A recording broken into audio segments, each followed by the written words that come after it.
Ես հաց մեկ բնակիչ է, հասկանալի էր, որ չկա Հելենը, գալ Գորիսից իրենց լեզվով սպեցգրոզը ընդունել, այսինքն դիմավորի դիակը, չպիտի լինի Մարտունու շրջան, պիտի լինի Խոջավանցկի ռայոն, играют միացում նակաստյաղ էтой девушки, կարողացա հասնել Պանիխիդայի վերջին, անպաշտպան մարդուն ոչ ոք չի սիրում, ահա և վերջ։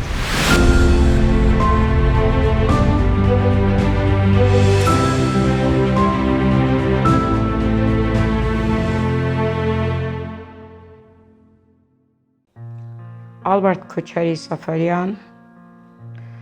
ծնված 1962 թվականին քաղաք Երևանում, մեծացել և ապրել եմ Լեռնային Ղարաբաղի Մարտունու շրջանի գյուղ Ճարտարում։ 1974 թվականի սեպտեմբերի 1-ից սկսել եմ աշխատել հայրենի դպրոցում, Ճարտարի միջնակարգ դպրոցում, որպես ֆիզիկայի ուսուցիչ։ Իմանալ ֆիզիկա նշանակում է կարողանալ գնահատել բնությունը։ Իսկ բնությունը այն միակ միջավայրն է, որը ունի սեփական օրենքներ, սեփական ուսումնասիրության մեթոդներ, որոնք ոչ մի ազգ, ոչ մի ազգություն աշխարհի երեսին չի կարող փոխել։ Մեր բնությունը մենք կորցրինք, որովհետև մարդկային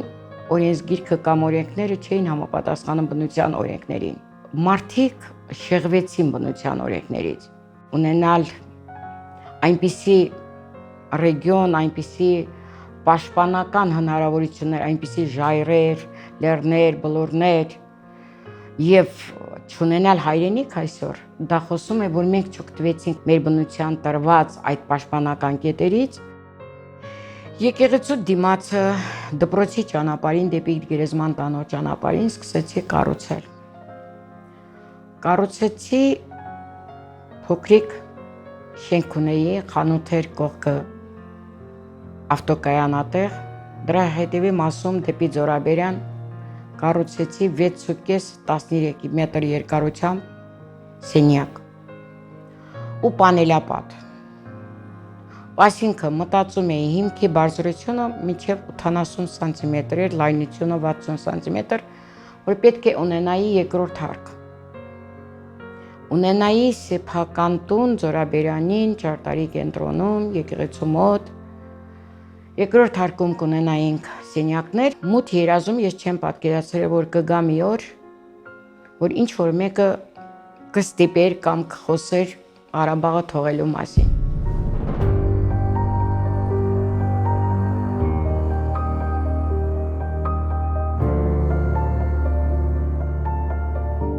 Մի օր հաց բերող մեքենայի վառորդ առաքիչը Անդրեյ ասեց, հացը քչացել է։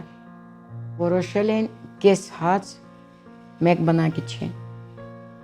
Մի փոքրիկ, շատ փոքրիկ թխվածքաբլիթը հաց էր կոչվում, բլինչիկի չափով։ Ինչպես բաժանել այս կես հացը, ում տալ, ում չտալ։ Ոնց պատահում էր, մեկը մեկին օգնում էին։ Ծնողները այդ հացից չէին օգտվում, մեծերը չէին օգտվում, դա երեխաների բաժինն է։ Օգոստոսի 14-ի օրը անհասկանալի ձևով տխուր էինք, իրիկնադեմ էր, մեկ էլ ամուսնուս հորեղբոր տղան եկավ, թե Հելենը որտեղ է։ Վաչյան հայրը ասաց, Հելենը Երևանում է։ Սովորում էր Եվրասիայի միջազգային համալսարանի ֆինանսներ և կառավարում ֆակուլտետում 3-րդ կուրսի ուսանող էր։ 6 ամիս սովորել էր մինչ այդ Պորտուգալիայում Ռազմուս ծրագրով։ Արդեն մինչև 3 րոպեն հասկանալի էր, որ չկա Հելենը։ Ավտովթար դաժան 12 զոհ ու մնացած վիրավորներ։ Ընդամենը կենդանի է մնացել այդ ավտովթարից 2 քաղաքացի։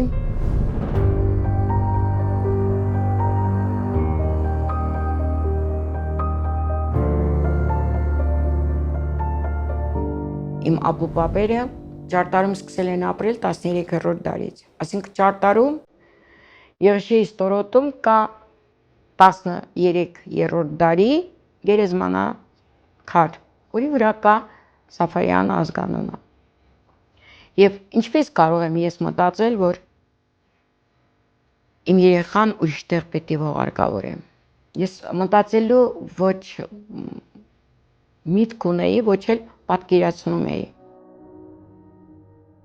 Ու սկսեցի պայքարել։ Սկզբից պատկերացնում էի, որ դա շատ սովորական պայքար է։ Այդ պայքարում հարցի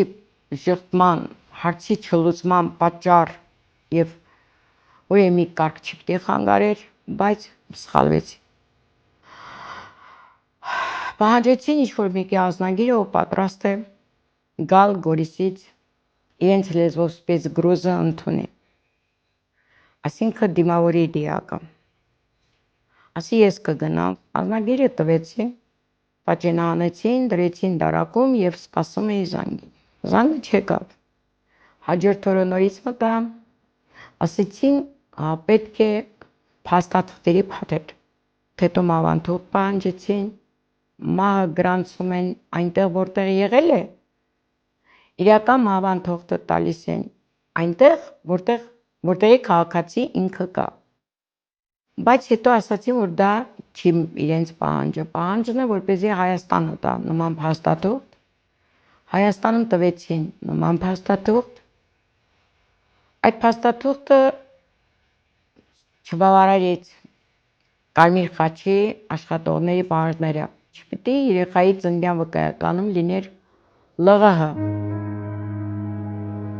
Մահվան թղթի մեջ պիտի Երևար, որտեղ պիտի հուղարկավորեն։ Չպիտի լինի Մարտունու շրջան, պիտի լինի Խոջավանցկի ռայոն, իրանց բառերով Խոջավանցկի ռայոն։ Գյունետ Ճարտար քենդ, ոչ թե գյուղ։ Հետո ընթացքում հանդիպեցի Կարլոս անունով Կարմիր խաչի շվեյցարական ներկայացուցիչին իբր։ Այս մարդու հետ վիճեցի, ասի ես պահանջում եմ ինձ միացնել ձեր կենտրոնի հետ։ Ասեցի ես իրավունք չունեմ ձեզ միացնել։ Ու այն լարված պահին մի բան ասեցի, իսկ կլինի միացնեք Ադրբեջանի Կարմիր խաչի ընկերությանը։ Միացրեց ինչ-որ մի կնոջ հետ։ Այդ կնոջը չէի տենում, ինքից տեսնում էր։ Դրանից հետո եղավ խոսք, որ ես պետք է լրացնեմ ինչ-որ ուղեգիր։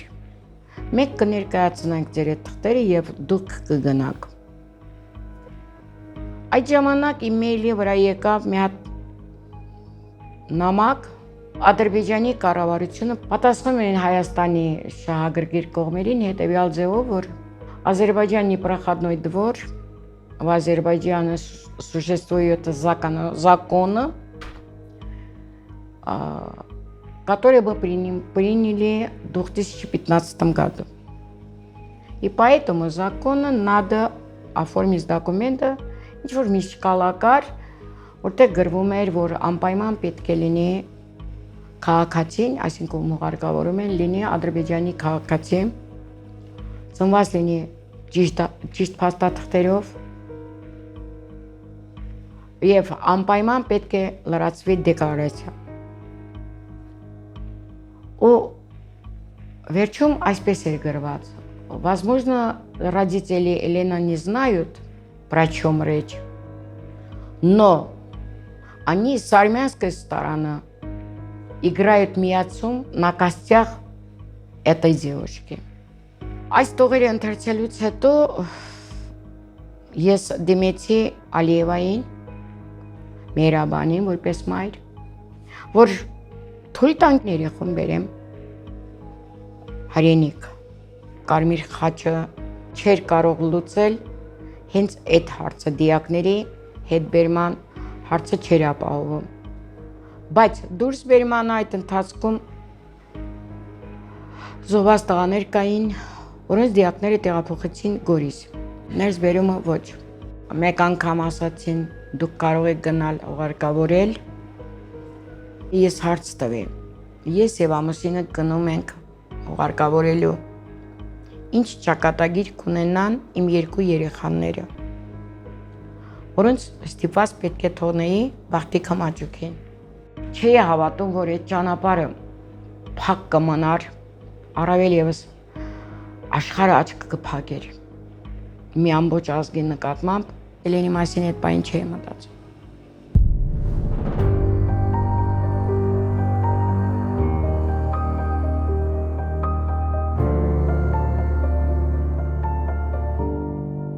Այդ մի օրվա պատերազմում մեր գյուղը կորցրեց 27 երիտասարդ։ Գիտեք ամենասարսափելին որն էր, որ շատ լավ գիտեիր, որ չկա այդ մարդը իսկինը նստած հարցնում էր, հաստատ Սամվելի մոտ լավ չէ, հաստատ Սամվելը ձեն պիտի հաներ, ու չգիտեիր ինչպես ասեիր Լորետա, Սամվելի չկա, կամ ինչպես ասեիր, ձեր տղան չկա, ինչպես մոր ասեիր, դուք դիակ ունեք տունը, պետք է թաքստոցից գնալ, այդ մի օրը, այդ 19-ը, այդ 20-ը, այդ սեպտեմբերը, այդ օրը չի կարելի ոչ մի պատերազմական գործողության հետ համեմատել, չի կարելի, ու կարծես բոլորս սպասում էինք մահվան, չկար կապ, չկար հստակ հատուկ լուր, չենք կարող ասել այդ մի օրը քանի օր կտևեր, բայց այդ օրը որ հավերժություն էր, այդ օրը որ 27 դիակ իրար հետևից տարավ ու ժամերի ընթացքում ու այդ օրերին դուրս գալու օրը անթաղ փոսեր, որտեղ պիտի մահացածին թաղեին, բայց չեն թաղել, կամ թաղել են ու չգիտեն ինքնահող կոչվածը կնշեին, թե ոչ, այդ օրը սարսափելի էր, հարևանույս եկավ ասեց, ինչի եք սպասում, ինչի դուրս չեք գալիս, չէ որ երեխան մեղք է, 40 օր անցել է, դու խիղճ չունես, ամբողջ այդ գաղթի ճանապարհի ծանոթ, անծանոթ մարդիկ մեզ ճանապարհ էին տալիս, որպեսզի հասնենք 27-ին հասանք ստեղ, կարողացա հասնել Պանիխիդայի վերջին, ժամոթի մտա դահլիճը, որտեղ Հելենն էր, կանգնած էին իմ հարազատները, կանգնած էին իր ընկերները և անծանոթ մարդիկ,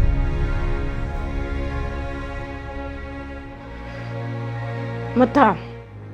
Այն տպավորությունն էր, որ ահա է վերջ, բայց այդ վերջ չեղավ մինչև այսօր։ Կողքից ասում էին, լավ դուք եկաք, երեխան հայրենիքում է, ասում եմ, այո, երեխան հայրենիքում է, Հայաստանը ևս մեր հայրենիքն է ու մեծ հայրենիքը, բայց Հելենս կողքին չունի պապիկ, տատիկ, կողքի գեղեցիկ աղջիկը հայ է, բայց իր մանկության ընկերը չէ, էլի կողքից ինչ-որ մեկը ասում է, ի տարբերություն ինձ դու լացելու տեղ ունես, այո ես լացելու տեղ ունեմ, բայց հայրենի գերեզման չունեմ, այո մենք ապրելու տեղ ունենք, բայց սեփական օջախ չունենք, այո մենք ապրում ենք, բայց արմատախիլ եղած, տնավեր, ամեն ինչ կորցրած։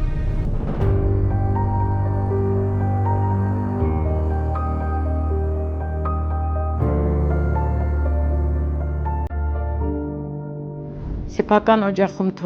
թողնված մրոտ գտալը ավելի թանկ է, քան օգնություն ստացած ոսկե գտալը, դրանք տարբեր է, նա քոնն է, մրոտվել է, մուրը կարող ես մաքրել, բայց գիտես, որ դու այն տարիների վաստակով ես տրել, իսկ թեկուզ հարազատի տված, չեմ ասում ողորմություն, թող օգնություն լինի, թող ինչպես ուզում եմ մարդիկ նկարագրեն, ոսկե գտալը ապուրով քաղցր չի լինում։ Երբ մտնում էր Ղարաբաղի տարածք, մի տեսակ մի զով քամի էր փչում դեմքիս։ Մի տեսակ մի քամի, որը ոչ միտեղ չկար։ Դա մենակ մերն էր։ Ես դրան եմ կարոտել։ Մեկ էլ այդ քամուց բացի, երբ գյուղ էի մտնում, արդեն զովությունն էի զգում, գյուղի բույրն էի զգում։ Ոնց ասել։ Չեմ կարող ասել, ես չեմ կարոտում իմ տանը, իմ դռանը։ Բայց ես ընդհանուր առմամբ կարոտում եմ իմ այդ քամուն, այդ հայրենիքի քամուն։ Պրոստը չեմ գտնել։ Չկա այդ քամին։